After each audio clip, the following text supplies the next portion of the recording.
नमस्कार दोस्तों, पृथक विचार में आपका स्वागत है। मैं हूं देवेंद्र वर्मा। दोस्तों, कल उत्तर प्रदेश के संभल से गंगा जमुना संस्कृति और हिंदू मुस्लिम भाईचारे की एक बेहद ही अनोखी मिसाल सामने आई। तो किस्सा शुरू होता है कि पुलिस प्रशासन को काफ़ी समय से सूचना मिल रही थी कि संभल में कई मोहल्लों में और ख़ासकर वो जो शाही जामा मस्जिद जिस पर अभी पिछले दिनों बवाल हुआ, उस मोहल्ले में ही सांसद जो इस समय हैं बर्क, उनका भी घर है। तो वहाँ पर बड़े पैमाने पर बिजली चोरी की शिकायतें मिल रही थी। अब जैसा कि आप जानते हैं कि ये लोग इस तरह के अपने मोहल्ले, इस तरह की अपनी बस्ती बनाकर रखते हैं कि इनके मोहल्लों में जाना पुलिस के लिए भी एक चुनौतीपूर्ण काम होता है। और इस तरह की पॉकेट इन्होंने बनाई रखी थी। अखिलेश यादव के समय देख लीजिए, किसी समय देख लीजिए कि अपराध करके बड़े आराम से अपने मोहल्लों में रहते थे और पुलिस कार्रवाई नहीं कर पाती थी। तो यहाँ भी यही हो रहा था। बिजली विभाग के कर्मचारी जाते थे तो ये लोग उनके साथ गुंडागर्दी करते थे, उन्हें रीडिंग नहीं लेने देते थे और अगर वो कनेक्शन काटने की बात करें तो उनके साथ मारपीट, लड़ाई झगड़े के लिए उतारू हो जाते थे। चूँकि योगी जी का प्रशासन है और ऐसे मामलों में सख्त रहता है, तो इन शिकायतों को प्रशासन ने गंभीरता से लिया और बिजली चोरों को पकड़ने के लिए एक एक्शन प्लान तैयार किया, जिसके तहत सुबह सुबह इन्होंने उस मोहल्ले को घेर लिया। बिजली विभाग और पुलिस विभाग के संयुक्त ऑपरेशन में जब वहाँ ये लोग पहुँचे तो इन्होंने पाया कि बिजली के खंभे तक को भी इन लोगों ने अतिक्रमण करके मकान के अंदर ले लिया है और उन खंभों से बड़ी मात्रा में बिजली चोरी की जा रही है। यानी कि एक एक खंभे से 100-100, 150-150 घरों को मुफ्त की बिजली सप्लाई की जा रही थी। इसी तरह मस्जिद, अब चूँकि एक अघोषित नियम बना दिया गया था उत्तर प्रदेश में कि मस्जिदों का बिजली का बिल माफ़ रहेगा। तो उन मस्जिदों में भी पाया गया कि वहाँ से बड़े पैमाने पर अनेक घरों को बिजली सप्लाई की जा रही है। ये देखकर पुलिस वाले और बिजली विभाग वाले तो दंग रह गए। तो साहब उन्होंने घर घर चेकिंग अभियान शुरू करने की बात की। चेकिंग अभियान शुरू हुआ तो घरों को खंगालते पुलिस वालों को एक खंडहरनुमा कमरा जैसा कुछ दिखाई दिया। जानकारी की तो पता लगा कि साहब ये तो एक कोई मंदिर है जिस पर ताला लगा हुआ था। अब पुलिस को शक हुआ कि मंदिर है यदि तो ये इस हालत में क्यों है, इस पर ताला क्यों लगा हुआ है। तो चूँकि डीएम और एसपी महोदय साथ थे तो उन्होंने अपनी देखरेख में वो ताला खुलवाया। ताला खुलवाने के बाद अंदर का नज़ारा देख वो लोग दंग रह गए। वहाँ पर पूरा मंदिर मौजूद था। उस मंदिर में हनुमान जी की मूर्ति थी। उस मंदिर में शंकर भगवान परिवार सहित विराजमान थे। उस मंदिर में नंदी महाराज भी विराजमान थे। गणेश जी वगैरह सब कुछ है सर। देखो सर, इसमें सब कुछ है, इसमें सब कुछ है सर। ये गणेश जी भैया थोड़ी साइड दे दो हमको। फिर बात आनन फानन में चारों तरफ फैल गई। अब लोगों से जानकारी की गई, हिंदू लोगों से जानकारी की गई तो पता चला साहब ये मंदिर 400 साल पुराना है। अब ये बंद क्यों हुआ, तो इस बारे में पूछने पर नागरिकों ने बताया कि जैसा कि मैंने आपको एक पिछले वीडियो में भी अपने बताया था कि संभल में दंगों का एक बहुत ही समृद्ध इतिहास है। यहाँ अभी तक 14 से ज़्यादा बड़े दंगे हो चुके हैं। तो साहब यही हुआ कि 1978 में संभल में सांप्रदायिक दंगा हुआ। उसके अंदर बहुत से हिंदू मारे गए और इन मोहल्लों में रहने वाले 15-20 परिवार या हिंदुओं के अन्य मोहल्लों में उनके घर लूट लिए गए, उनके घर जला दिए गए, उनकी संपत्तियां लूट ली गई, उन्हें तरह तरह से प्रताड़ित किया गया। तो इन सब से तंग आकर इस मोहल्ले के जो 15-20 हिंदू परिवार थे वो यहाँ से पलायन कर गए।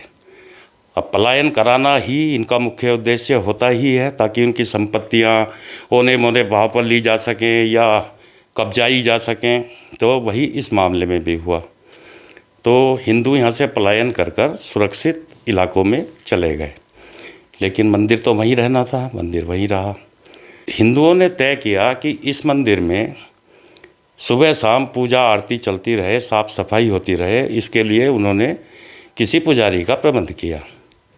अब पुजारी ने जब जब मंदिर में जाने की कोशिश की तो इन कट्टरपंथियों ने उन्हें डराया, उन्हें धमकाया, तरह तरह की धमकी दी ताकि वो मंदिर की तरफ ना देखें।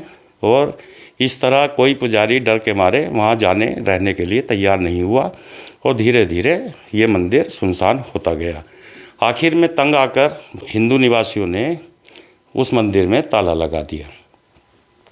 ये तो साफ सिंपल सी बात है जो बताई जा रही है।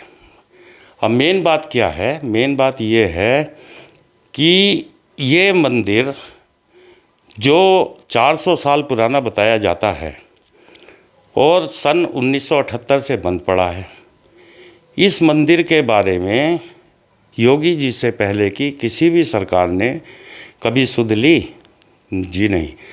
और सुध लेना तो बहुत बड़ी बात है। मैं तो कहता हूँ कि यदि ये मंदिर समाजवादी या उनसे पहले की सरकारों के समय यदि मिला होता तो इस पर जो एक ताला लटका है इसी के साथ एक ताला प्रशासन का भी लटक गया होता।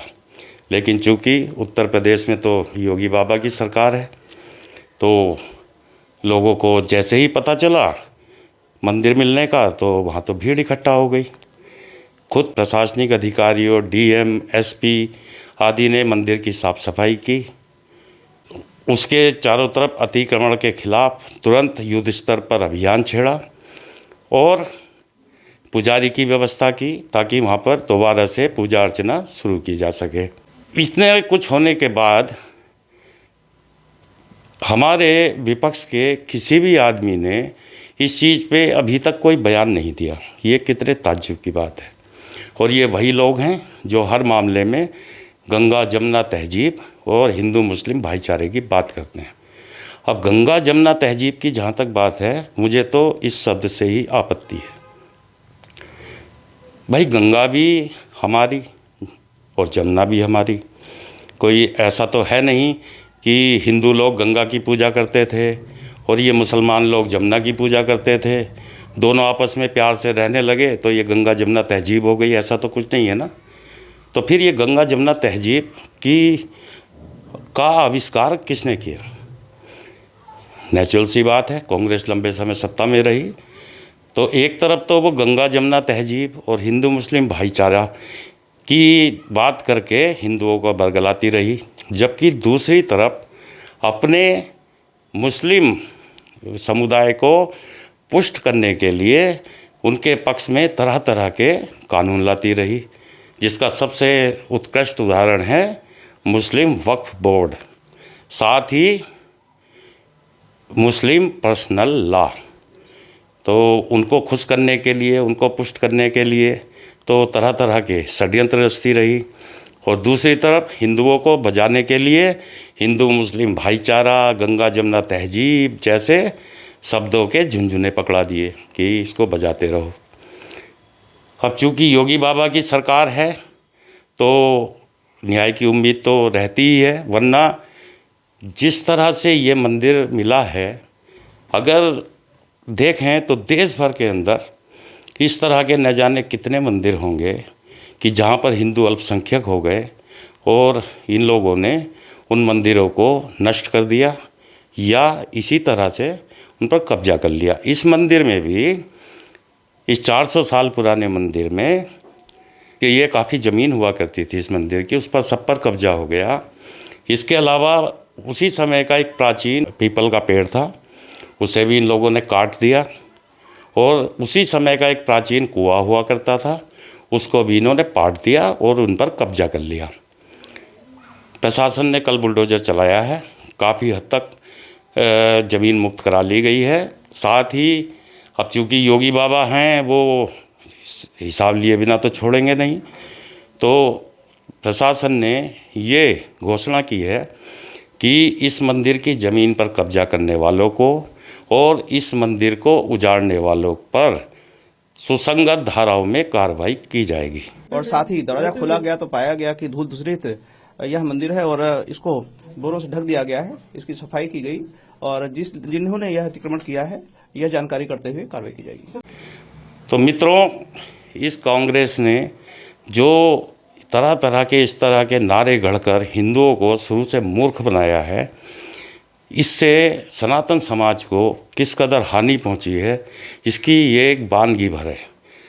अभी तो धीरे धीरे जब राज खुलेंगे तब ऐसी ऐसी चीज़ें सामने आएंगी कि जो अकल्पनीय होंगी। तो हम तो उम्मीद करते हैं कि इसी तरह से प्रशासन ईमानदारी से काम करे और जहाँ भी हिंदुओं के साथ ज्यादती की कोई भी घटना की जानकारी मिलती है या संज्ञान में लाई जाती है, उस पर कार्रवाई की जाए। तो दोस्तों, आपको क्या लगता है, ये संभल की कार्रवाई जो की गई है, क्या ऐसी कार्रवाई पूरे देश में होनी चाहिए? यदि हाँ, तो आप अपनी राय कमेंट में ज़रूर लिखें और साथ ही आपसे निवेदन है कि मेरे इस चैनल को आप सब्सक्राइब करें और लाइक करें। और यदि आपको वीडियो पसंद आए तो कृपया कमेंट भी ज़रूर करें। तो इस वीडियो में इतना ही, अगले वीडियो में मिलेंगे फिर किसी और विषय के साथ। तब तक के लिए नमस्कार।